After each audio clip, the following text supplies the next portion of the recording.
장이 끝나도 투자는 끝나지 않는다. 안녕하세요. 어예진의 방과 후 목돈연구소 어예진입니다. 6월 16일 월요일 우리 주식시장 중동발 악재가 대수냐는 듯 강세를 보이며 상승 마감했습니다. 코스피는 기관과 개인 매수세에 힘입어 전 거래일보다 1.8% 뛴 2,946으로 3,000포인트를 부지런히 향해 가는 모습이었고요. 코스닥은 1% 오른 777을 기록하며 거래를 마감했습니다. 원달러 환율도 우려와 달리 6원 가까이 내린 1,363원에 장을 마쳤습니다. 지금 이곳 목동의 기온은 23.2도.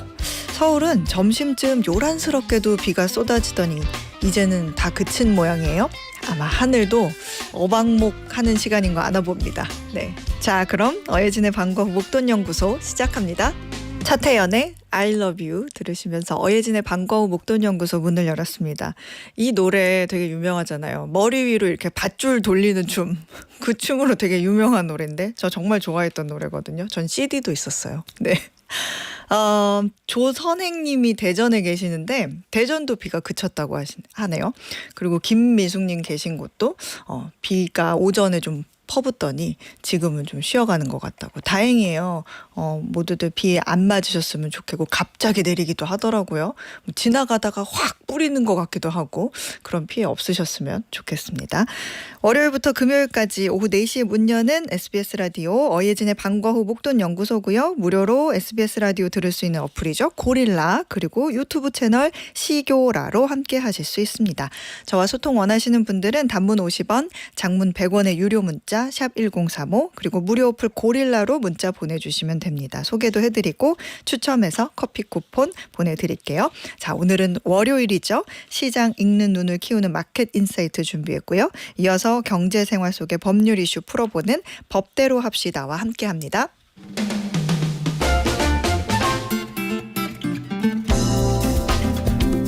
자, 어예진이 직접 고른 꼭 알아야 할 뉴스 뉴스 오늘도 배달 왔습니다.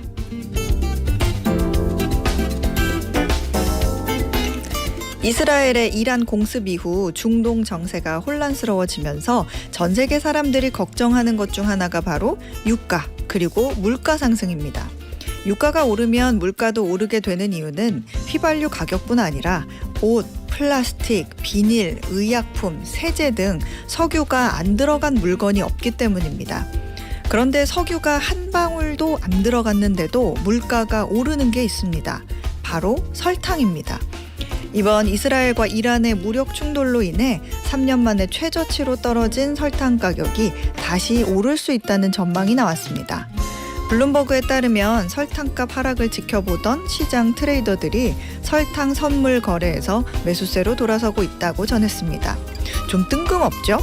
설탕을 만드는 사탕수수가 바로 석유의 대체 연료 중 하나인 바이오 에탄올의 원료가 되기 때문입니다.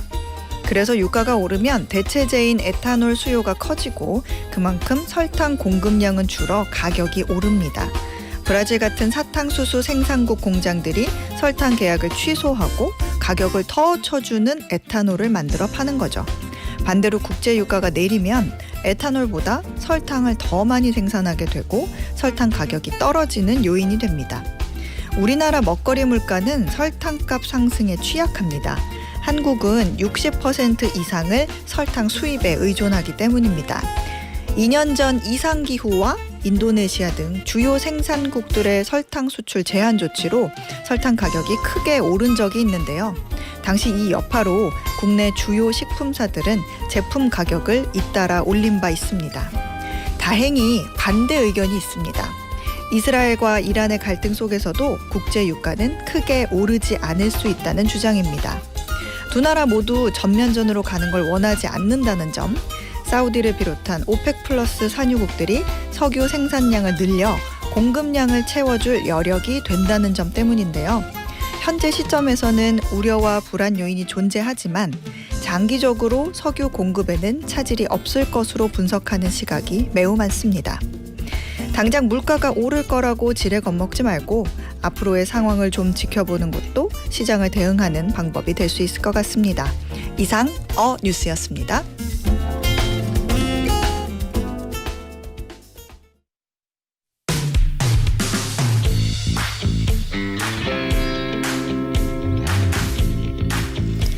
시장 읽는 눈을 키우는 마켓 인사이트, 오늘은 키움증권 이성훈 연구원과 함께합니다. 어서 오세요. 안녕하세요. 네.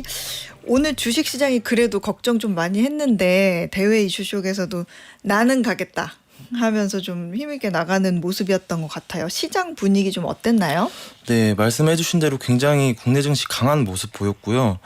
아무래도 이제 중동발 지정학적 리스크 우려에도 불구하고 이제 신규 이슈 자체는 좀 부재한다라는 인식 속에서 코스피는 1.8% 상승을 했고 코스닥 또한 이제 1.1%대 상승을 하였습니다.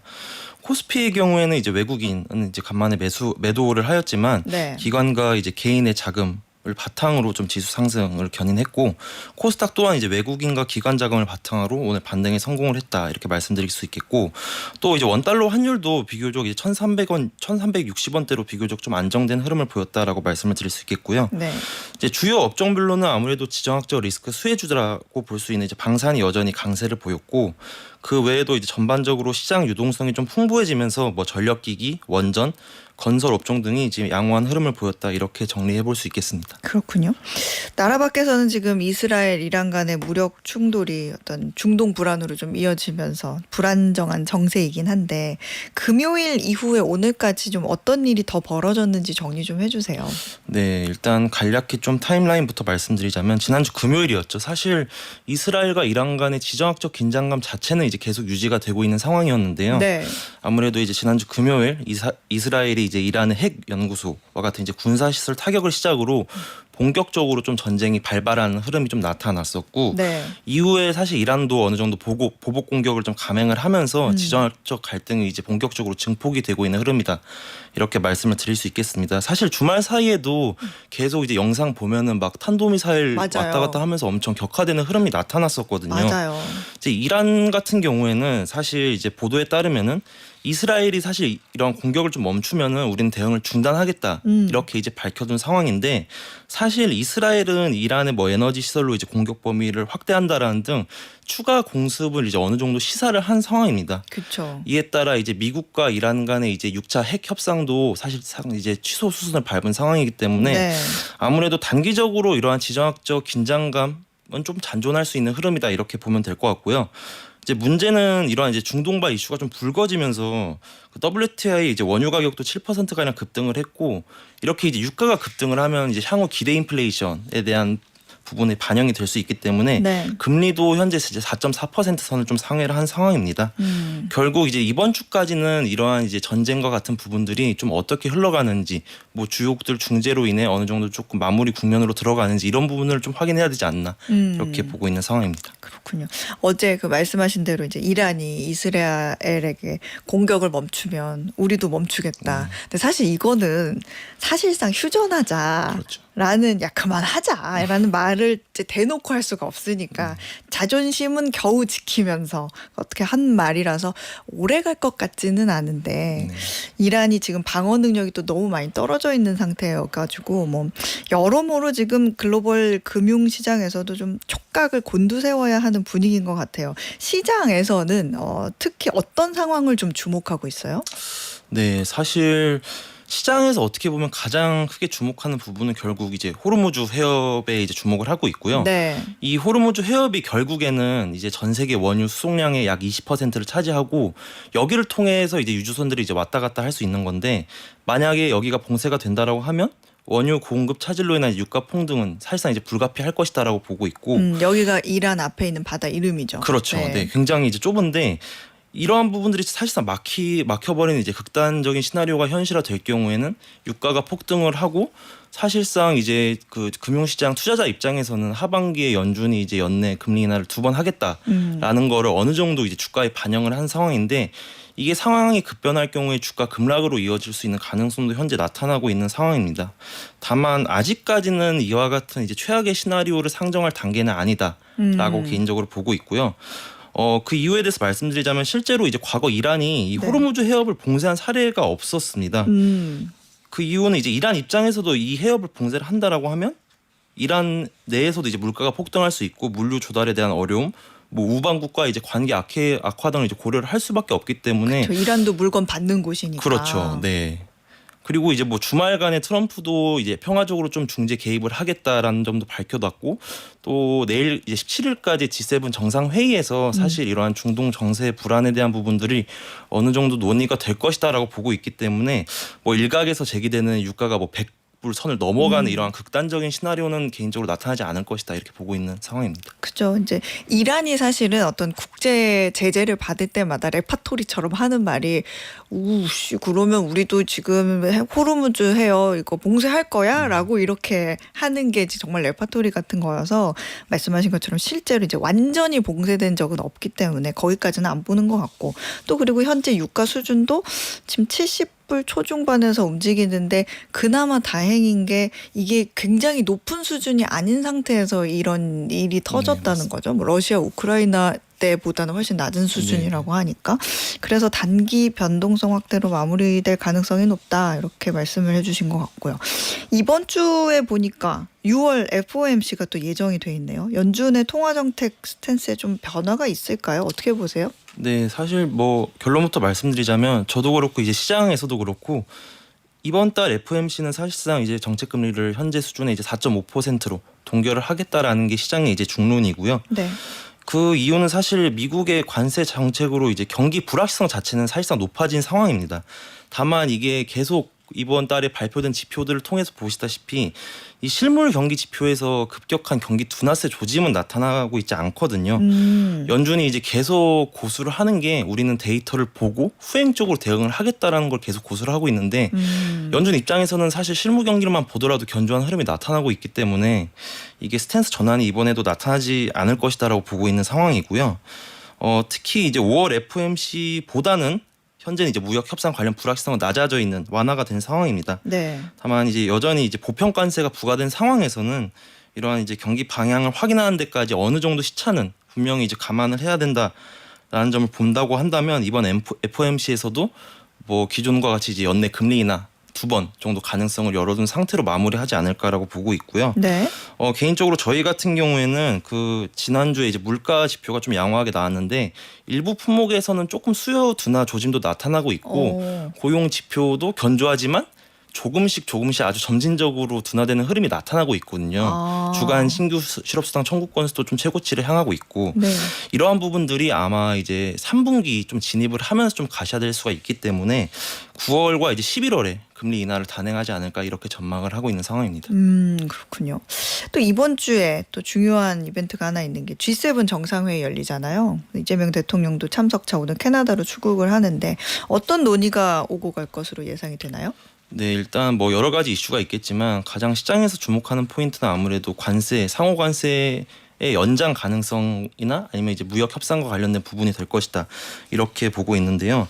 사실 G7 회원국 중 이제 무역 합의를 이룬 미국과 이제 무역 합의를 이룬 국가는 영국밖에 없고 나머지 국가는 아직까지도 이제 협상이 진행인 상황입니다. 그리고 이제 한국과 같은 경우에도 말씀해 주셨다시피 이제 대통령이 취임한 이후에 처음으로 어떻게 보면은 이런 한미 간 관세 협상을 할 수 있는 첫 자리이기 때문에 향후 이제 미국과 협상이 어떻게 그려나갈 수 있는지 큰 그림을 볼 수 있는 자리이기 때문에 엄청 중요도가 높은 이벤트다 이렇게 보고 있고요. 네. 관세 불확실성이 사실 이제 상호 관세 마감 그러니까 유예일이 이제 7월 9일인데 이 시한으로 이제 갈수록 관세 불확실성이 좀 점차 점증이 되지 않을까 개인적으로 생각을 하고 있습니다. 지난주에 사실 이제 보도에서 보시다시피 베센트 재무장관은 네네. 이제 관세 유예 기한을 뭐 연장을 하겠다 이런 식으로 이제 발언을 했는데 트럼프는 일방적으로 이제 서한을 보내서 현재 이제 관세 부과율을 그냥 우리는 유지를 하겠다 이런 식으로 밝혀두면서 둘 간의 이제 의견 불일치도 어느 정도 불확실성이 좀 기여를 하고 있다 이렇게 보고 있거든요. 네. 그리고 이제 과거 트럼프 1기 사례만 보더라도 관세 부과 이후 급락하고 그리고 다시 이제 증시가 전고점을 향해 갈 때 갑작스럽게 또 이제 관세 쇼크를 일으켰던 이제 경험들이 있거든요. 네. 근데 미국 증시가 이제 아시다시피 이제 전고점 탈환이 거의 앞두지 않은 상황인데 아마 이제 월말로 갈수록 이러한 부분들이 시장 투자자 입장에서는 좀 불확실성으로 작용하지 않을까 이렇게 보고 있는 상황입니다. 그렇군요. 코스피 같은 경우에는 또 반대로 중동 이슈에 좀 잠깐 금요일에 숨고르기를 하긴 했는데 오늘 보니까 아니 뭐 이렇게까지 힘이 있어? 라고 할 정도의 상승세던데 이 기조는 여전히 계속 유효하다고 봐도 되나요? 네, 사실 저도 중동발 지정학적 리스크로 인해 어느 정도 단기 조정이 나타나지 않을까 개인적으로 생각을 했거든요. 네. 금요일에 이제 그런 부분들이 분명히 나타났었고요. 네. 근데 이제 사실 오늘 같은 경우에는 유동성이 밀고 올라가면서 그러니까요. 지수 상승을 견인을 했었죠. 일단은 지정학적 리스크는 기본적으로 과거 사례만 보더라도 22년과 같은 뭐 전면 사태를 제외한다면 어느 정도 단기 조정 이벤트에 항상 그쳤던 사례였습니다. 다만 이제 최근에 코스피가 4월 이후에 거의 600포인트 가량 급등을 와. 하면서 사실 단기적으로도 어느 정도 쉬어갈 타이밍은 분명히 맞았거든요. 근데 그러한 와중에 좀 예상치 못한 이런 전쟁 리스크가 발발하면서 어느 정도 명분을 좀 제공을 했다 이렇게 보고 있는데, 다만 이제 결론적으로 말씀드리자면 6월 이후에 외국인 수급을 이끌었던 이 코리아 디스카운트 해소와 같은 정책들의 기조는 전혀 이제 훼손이 되지 않은 상황입니다. 저는 이러한 부분들을 감안을 한다면 중기적인 관점에서 뭐 단기적으로는 흔들릴 수 있다고 하더라도 중기적으로는 뭐 코스피 3,000을 넘어서 그 이상까지 조금 바라볼 수 있지 않을까 이렇게 생각을 하고 있습니다. 연구원님은 이번 주에 3천 돌파할 것 같으세요? 네, 이번 주 가능할 것 같은데 지금 2% 남았거든요, 코스피가. 네. 저는 가능할 것 같습니다. 아, 우리 요일 한번 예상해 볼까요? 아, 요일 네.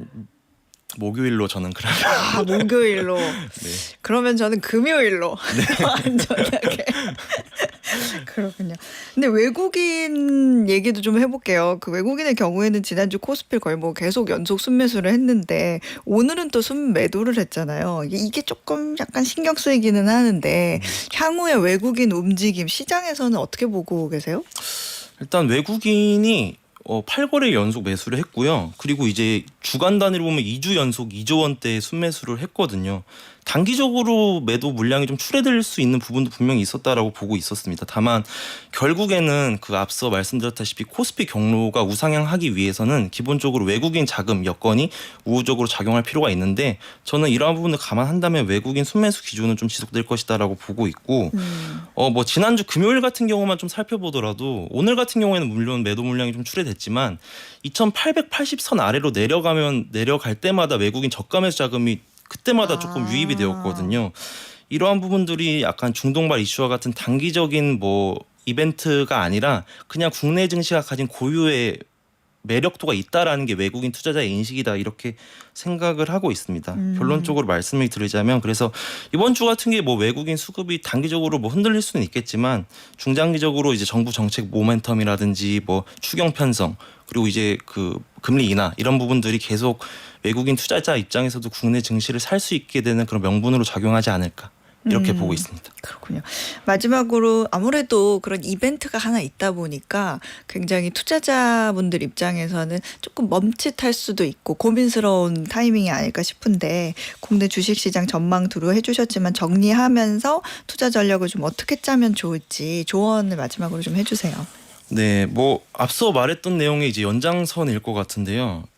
일단 기본적으로 외국인이 주도 수급 주체로 작용을 할 것입니다. 근데 지난해 7월부터 이제 6월 이전까지 외국인이 국내 증시를 40조 원 팔았거든요. 네. 그만큼 이제 국내 증시는 이제 수급적으로 외국인이 채워넣을 여건이 굉장히 많이 마련이 된 상황이다. 근데 그러한 상황에서 새 정부 정책 기대감이 반영이 되고 있고 유동성들이 이제 굉장히 풍부해지고 있는 상황이거든요. 대표적으로 증시 대기성 자금 이제 고객 예탁금이 21년도 저희 동학개미 운동 그때 이후로 처음으로 60조 원을 상회를 한 상황입니다.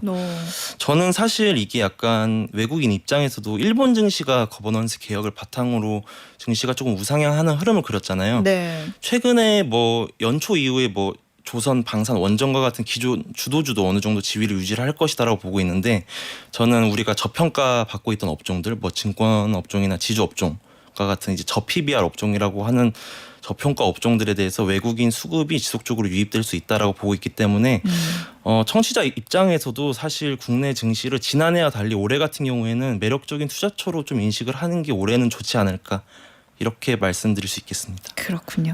오늘 시장 얘기 아주 자세히 잘 짚어주셔서 이해가 쏙쏙 됐습니다. 지금까지 키움증권 이성훈 연구원이었습니다. 고맙습니다. 감사합니다. 네, 어혜진의 반가워 목돈연구소 1교시는 제가 되게 좋아하는 노래인데 김건모의 잠 못 드는 밤 비는 내리고로 마무리할게요. 매주 월요일부터 금요일 오후 4시부터 5시까지 경제에 관한 모든 것을 충전하는 시간 SBS 라디오 어예진의 방과후 목돈연구소와 함께하고 계십니다.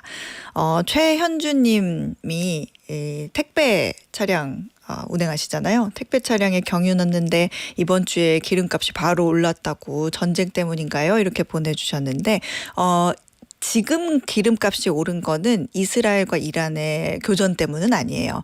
국제 유가라는 거는 일반적으로 한 2, 3주가량의 시차를 두고 국내에 반영이 되기 때문에 그거는 조금 뒤에 반영이 될 수 있고요. 지금 오르는 기름값은 미국하고 이란이 핵 협상이 잘 안 되고 있잖아요. 그런 부분도 있고 러시아랑 우크라이나랑 휴전 협상도 잘 안 되는 거, 그리고 캐나다의 또 산불 때문에 원유 공급에 좀 차질이 있다는 얘기가 있어서 그런 것들이 종합적으로 반영이 된 것 때문에 기름값이 오른 거기는 합니다. 아마 좀 중장기적으로는 이제 중동 긴장 고조감에 따른 그런 영향도 어느 정도 반영이 될 것 같은데, 우리 1교시에서 얘기했다시피 유가가 급등하거나 이런 일은 가능성이 낮다고 보는 시각이 많으니까 아무래도 좀 지켜봐야 할 것 같기는 합니다. 그러나 저는 지난 금요일에 바로 기름을 가득 채웠다는 거. 네. 그렇습니다. 예, 빠르게 움직였습니다. 자, 오늘의 퀴즈 풀고 2교시로 넘어가 볼게요. 이재명 대통령의 첫 해외 방문지가 정해졌습니다. 캐나다에서 열리는 G7 정상회의에 참석할 예정인데요. 우리나라는 G7에 속한 국가는 아니지만 참관국 자격으로 참석하게 됩니다. G7이란 전 세계 7개 강대국의 정상들이 모여 국제사회 현안에 대해 연례 회의를 갖는 협의회를 말하는데요. 여기서 퀴즈입니다. 다음 중 G7에 속하지 않는 나라는 어디일까요? 속하지 않는 나라입니다. 보기 드릴게요. 1번 미국, 2번 일본, 3번 멕시코. 정답 아시는 분들은 단문 50원, 장문 100원의 유료 문자 샵 1035나 무료 어플 고릴라로 보내주시면 됩니다. 당첨되신 분들 가운데 추첨해서 편의점 상품권 보내드릴게요.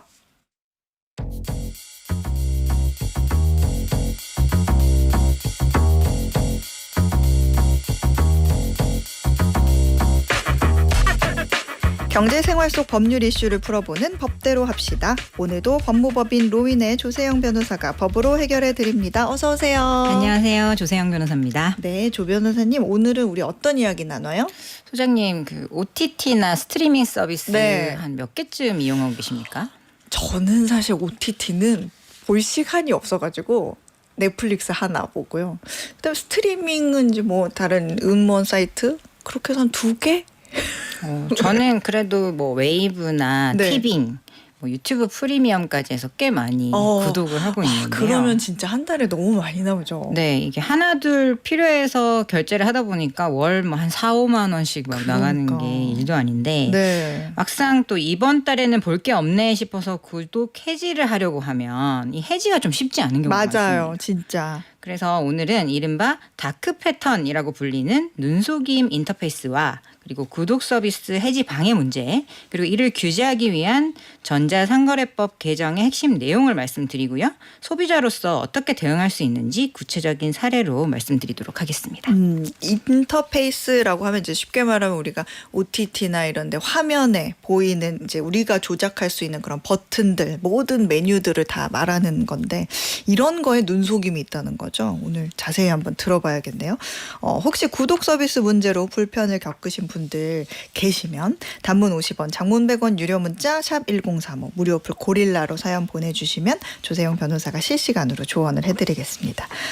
조금 전에 다크 패턴 이렇게 말씀을 해주셨는데 이 단어부터 좀 낯설긴 하거든요. 정확히 어떤 의미예요? 다크 패턴 말 그대로 좀 어두운 그런 느낌을 주잖아요. 네. 이게 사용자의 주의력, 습관, 시각적인 한계를 노려서 의도하지 않은 행동을 하게 만드는 그런 온라인 인터페이스 디자인을 말한다고 합니다. 예를 들어서 해지를 하려고 하면 해지 버튼이 찾기 어렵고 되게 작고 엄청 희미하게 배치가 돼 있고요. 맞아요. 그리고 엄청 많이 눌러야 겨우 찾아지게 돼 있고 맞아요. 유지하기 뭐 그런 버튼만 눈에 띄게 강조된 경우가 다크 패턴이라고 보시면 됩니다.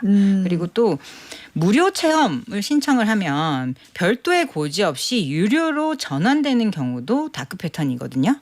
이것은 이제 소비자의 자유로운 선택을 침해하는 설계이기 때문에 온라인 상거래에서 특히 문제가 되고 있습니다. 그렇군요. 이거 진짜 사실 너무 익숙해요. 그 문장 같은 거 팝업 문장에도 그런 거 있어요. 예를 들어서 마케팅 수신에 동의하시겠습니까? 하면 우리는 아니오를 누르잖아요.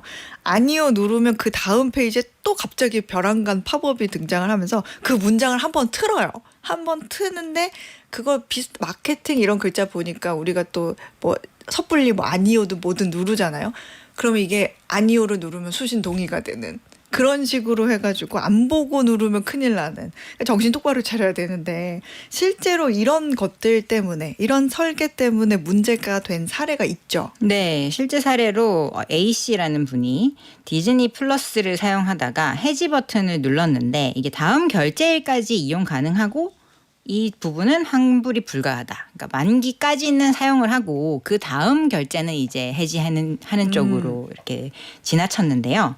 문제는 만약 이 A씨가 그때 그 버튼을 보고 가만두지 않고 고객센터에 직접 전화를 해서 지금 당장 오늘자로 해지를 하고 환불받고 싶다라고 요청을 했다면 오늘자로 나머지 부분에 대한 일부 환불이 가능했었다는 사실입니다. 아, 그러니까 이거는 사용하지 않는 날짜만큼은 환불이 된다는 거예요? 네, 사업자가 중도 해지 제도를 가지고 있지만 일부러 이것을 노출하지 않고 사실상 숨겼다는 건데요. 한국소비자원도 이와 같은 구조를 기만적이다라고 판단을 했습니다. 아, 이걸 알았으면 저라도 바로 전화해서 환불 받았을 것 같은데 이게 실제로 이런 다크 패턴이 법적으로 문제가 되는 거죠? 네, 올해 2월 14일부터 새롭게 시행된 개정 전자상거래법이 있었습니다. 이 법에 따르면 다크 패턴을 법적으로 금지하고 제재할 수 있게 규정을 하고 있어요. 6가지 대표 유형이 규정이 됐는데 숨은 유료 전환, 해지 방해, 반복 간섭, 특정 옵션 사전 선택, 순차적 가격 공개, 잘못된 계층 구조 설계 같은 것들이 있습니다. 이 부분을 위반하면 시정명령과 500만 원 이하의 과태료에 처해지고요. 반복해서 위반할 때에는 최대 1년까지 영업 정지도 가능합니다. 특히 정기 결제 금액이 인상되거나 유료로 전환되는 경우에 30일 이내에 소비자의 명시적인 동의를 받아야 되는 걸로 규정이 됐어요. 그러니까 명시적인 동의가 뭐예요? 묵시적 동의는 네. 우리는 이렇게 바꿨습니다. 규정을 참고하세요라고 이메일만 보내도 거기에 대해서 특별히 반대 의사를 표시하지 않으면 묵시적으로 동의했다고 보는 거고요. 명시적 동의는 동의하십니까? 라고 해서 동의라고 하는 확실한 의사를 이제 통보를 받아야만 그게 동의의 효력을 가지게 되는 것이 명시적 동의입니다. 그렇군요. 그러면 명시적 동의를 받아야 된다는 거는 묵시적 동의는 안 된다. 그런 거군요. 근데 앞서 이 다음 결제일까지는 이용할 수 있지만 환불은 불가하다는 입장이 있었고 또 지금 설명하신 것처럼 바로 환불 요청도 할 수 있다고 하면 해지할 수 있는 종류가 2가지인 거예요? 네, 맞습니다. 중도 해지와 그냥 만기까지 사용하고 다음번 결제를 하지 않는 일반 해지가 있는데요. 네. 일반 해지는 다음 결제일까지 서비스를 쓰고 그 날짜에 맞춰서 종료하는 것을 말합니다. 근데 중도 해지는 말씀드린 대로 현재 이용 중이더라도 그 기간 도중이더라도 오늘자로 혹은 내일 전까지 즉시 해지하고 남은 기간에 대한 환불을 요청하는 거예요. 현행법상 소비자는 2가지 모두 선택할 권리가 있습니다. 문제는 대다수 플랫폼이 이 중도 해지 가능하다라는 사실을 숨기거나 고객센터에 전화를 직접 해야만 가능하도록 복잡한 절차를 요구해서 소비자가 쉽게 선택하지 못하게 만든다는 점인데요. 서울시 조사에 따르면 응답자의 58.4%가 해지에 어려움을 겪었다라고 응답을 했고요. 그 이유로는 해지 메뉴 찾기 어려움 그리고 복잡한 절차를 꼽았습니다. 이제는 일부러 다음 결제일까지 해지 미루지 않고 바로 중도 해지해서 환불을 받을 수 있겠군요. 네, 원칙적으로는 그렇습니다. 전자상거래법상 소비자는 언제든지 계약을 해지할 수 있고요. 그에 따른 환불도 받을 수 있습니다. 특히 소비자 분쟁 해결 기준에 따르면 이용 기간에 따라서 차등 환불이 가능하고요. 물론 뭐 서비스 약관에 따라서 또 이용 정도에 따라서 그 내용이 조금 구체적으로 다 다를 수는 있지만 사업자가 환불을 전면 거부하는 경우에는 공정이나 소비자원의 진정이나 분쟁 조정을 신청해서 구제받을 수 있습니다. 그렇군요. 0444님께서 유튜브 프리미엄 해지를 6개월 동안 못하고 계시다고 이거 통화로 해지할 방법이 없을까요? 라고 해주셨는데 혹시 변호사님 아세요? 이거 저도 해지해봤거든요. 프리미엄 하다가. 전 요즘에 계속 광고 봅니다. 네네네. 네, 근데 저는 이 휴대폰으로 계속 메뉴 들어가서 해지를 하긴 했는데 이게 통화로 되나요? 통화로 될까? 저도 정확히는 모르겠는데 네. 이게 또 유튜브에 유튜브 해지 방법에 대한 것이 나와 있지 않을까 싶습니다. 그런 거 있고 네. 아마 이제 플랫폼 그러니까 검색 플랫폼 같은 데다 검색을 네. 하시면 그 경로가 나와 있을 것 같아요. 하나하나 그 화면을 따라서 음. 눌러가면서 들어가셔야 아마 찾으실 수 있을 거예요. 제가 그걸 찾아드리고 싶은데 지금 이제 시간이 계속 촉박하다 보니까 마음만 전할게요, 제가. 자, 근데 우리 앞에서 이런 말씀도 해주셨잖아요. 대표적인 다크 패턴 중에서 숨은 유료 전환이라고 하나요? 그거는 뭐예요? 네, 숨은 갱신이라고 부르는데요. 무료 체험 후에 자동으로 유료 결제로 넘어가는데 이에 대한 명확한 고지나 동의 없이 자동 갱신되는 구조를 말을 합니다.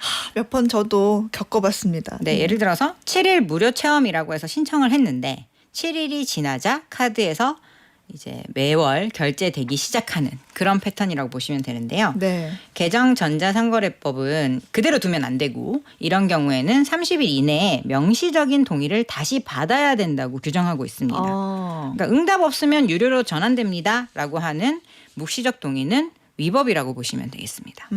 저 이것 때문에 달력에 알림 설정해 놓잖아요. 알림 설정해서 해지하거든요. 근데 왜 그런 적 있지 않아요? 그러니까 어느 날 갑자기 문자에 월정액 결제 이렇게 딱 결제 문자가 오면 으악 하고서는 머리카락이 그냥 쭉 펴서요. 근데 이걸 겪은 이후로는 저는 뭐 일주일 무료 이렇게 써본다 그러면 꼭 거기에 알림을 띄워놔서 바로 해지를 합니다. 근데 이게 최근 이런 부분 저와 같은 것들을 겪으셨던 분들의 사례가 좀 있었나 봐요. 이거 관련해서 공정위 관련 조사를 한다고 들었어요. 네, 공정위는 올해 초부터 넷플릭스, 유튜브, 쿠팡플레이, 스포티파이 등 6대 플랫폼을 대상으로 이 중도 해지 방해와 다크 패턴 조사를 진행했고요. 일부 사업자에 대해 수십억 원대의 과징금 부과를 검토하고 있습니다. 특히 넷플릭스와 쿠팡은 중도 해지를 아예 막거나 고객센터에서도 이를 안내하지 않아서 형식적인 제도 운영에 불과하다는 지적을 받고 있습니다. 공정위는 이르면 올해 하반기 내에 전원 회의를 통해서 최종 제재 수위를 확정할 예정입니다. 지난해에는 카카오가 디지털 음원 서비스 상품을 판매하면서 중도 해지가 가능하다는 사실을 충분히 알리지 않는 등 전자상거래법을 위반해서 9,800만 원의 과징금을 부과받았던 사실도 있었습니다. 맞아요. 이거 때문에 한참 기사 많이 나온 거 저도 기억해요. 가장 궁금한 것 중에 하나가 실제로 이런 다크 패턴 때문에 피해를 받다가 구제된 사례가 있느냐인데 있어요? 네, 한국소비자원에 그런 사례가 있는데요. 한 소비자는 광고 플랫폼의 유료 회원에 가입했다가 해지 버튼이 숨어 있는 바람에 4개월간 그대로 자동 결제를 당하는 피해를 입었고 한국소비자원에 신고를 해서 전액을 환불받았던 사례가 있었습니다. 또 다른 사례로 OTT 구독 해지를 고객센터를 통해서만 가능하게 만든 사업자에게는 이제 공정위가 시정명령과 과태료 처분을 내렸고요. 실제 소비자 분쟁 조정위원회를 통한 피해 구제 사례들도 점점 증가하고 있는 추세라고 합니다. 그렇군요. 다크 패턴 피해와 관련해가지고 우리가 좀 참고할 수 있는 기준은 있을까요? 네, 오늘 방송 준비하면서 제가 찾아보니까 쉽게 이해할 수 있는 그런 자료들을 많이 만들어 놨더라고요. 그래서 공정위는 온라인 다크 패턴 문답서를 만들어서 배포했고요. 방통위는 다크 패턴 사례집을 만들어서 이미 배포되어 있습니다. 이 서류들을 찾아보시면 바로 인터넷에서 쉽게 찾으실 수가 있는데요. 6대 금지 유형의 구체적인 예시와 화면 설계 기준이 나와 있습니다. 예를 들어서 해지 버튼은 첫 페이지에 명확히 보여야 되고 특정 옵션을 자동 선택하면 안 된다라는 식의 실무 가이드라인이 제공되고 있습니다. 또 소비자원과 서울시도 구독 서비스 실태 조사와 함께 사업자 시정 공고를 진행하고 있습니다. 그렇군요. 근데 우리가 이게 생활하다 보면 그 OTT뿐만 아니라 구독 서비스 정말 많잖아요. 다른 구독 서비스들도 다 해당이 되는 거죠? 네, 맞습니다. 음악 스트리밍이나 배달, 쇼핑 멤버십, AI 서비스 같은 대부분의 정기 결제형 구독 서비스가 이에 해당이 됩니다. 특히 계정 공유형 구독 플랫폼에서도 피해가 많이 신고가 되고 있는데요.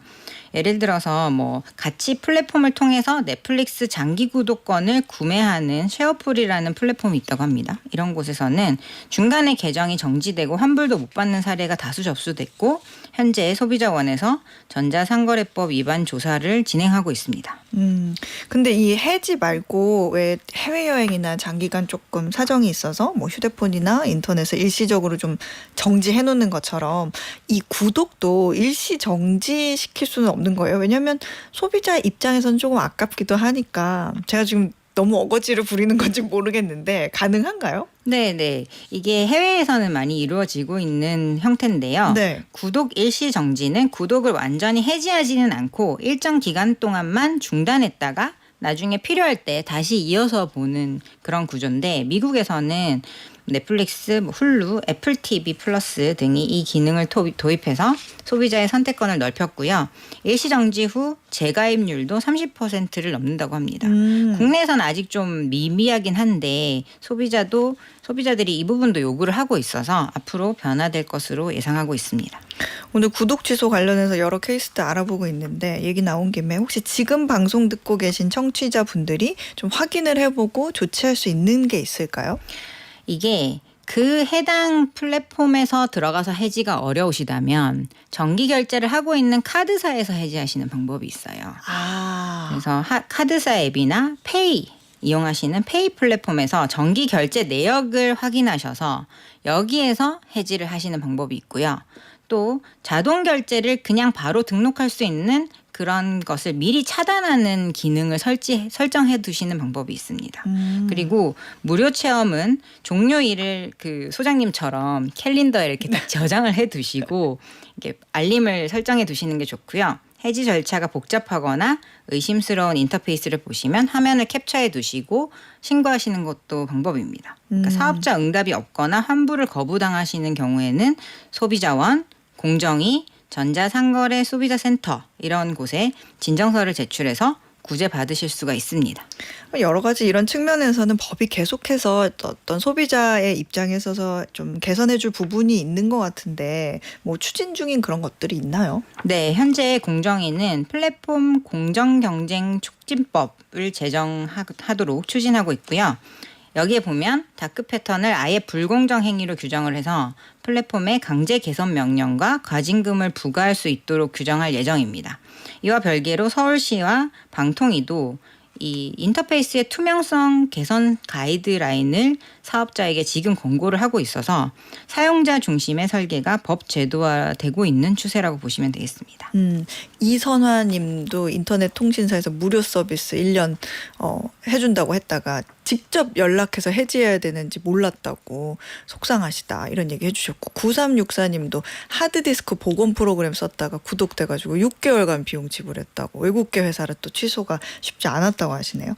마지막으로 오늘 정리하는 차원에서 조언 한마디 부탁드립니다. 네, 저도 사실 지금 해지를 못하고 있어가지고 아이고. 영어 회화 어플 하나가 지금 자동 결제가 되고 있는데 오늘 당장 해야겠습니다. 공부를 하셔도 괜찮을 것 같은데. 네. 이게 좀 귀찮을 수도 있고 워낙 바쁘시기 때문에 이걸 하나하나 신경 쓰시는 게 어렵습니다. 그렇지만 우리가 법적으로 보호받아야 될 우리의 권리이기 때문에 무료는 진짜 무료인가 해지는 쉬운 구조인가를 꼭 확인하시고 문제가 있을 때에는 관련 기관의 도움을 받도록 하시는 것이 좋겠습니다. 네, 지금까지 법무법인 로인의 조세영 변호사였습니다. 오늘 고맙습니다. 감사합니다. 네, 퀴즈 정답 확인해 보겠습니다. 오늘 퀴즈에서는 G7에 속하지 않는 나라, 그러니까 전 세계 7개 강대국의 정상들이 모여 국제사회 현안에 대해 연례 회의를 갖는 협의회에 속하지 않는 나라를 여쭤봤는데요. 정답은 3번 멕시코였습니다. G7은 그룹 오브 세븐의 약자로 미국, 일본, 독일, 영국, 프랑스, 이탈리아, 캐나다를 의미합니다. 자, 정답 보내주신 분들 가운데 오늘 편의점 상품권 받으실 세 분은요. 8301님, 7207님, 6169님 이렇게 세 분께 드리도록 하겠습니다. 김진희 님이 요즘 웃을 일도 없고 입가가 처지는 느낌이라서 어방목 들을 때만이라도 일부러 입꼬리 쭉 올리신대요. 좋은 습관. 저도 그래요. 제가 자연스럽게 입꼬리 올라가도록 해드릴게요. 하루 1시간은 편하게 계셔도 됩니다. 자, 어예진의 방과후 목돈 연구소 끝곡은요. 샵의 연극이 끝난 후 들려드리면서 물러가겠습니다. 내일도 오후 4시 어예진의 방과후 목돈 연구소로 놀러오세요.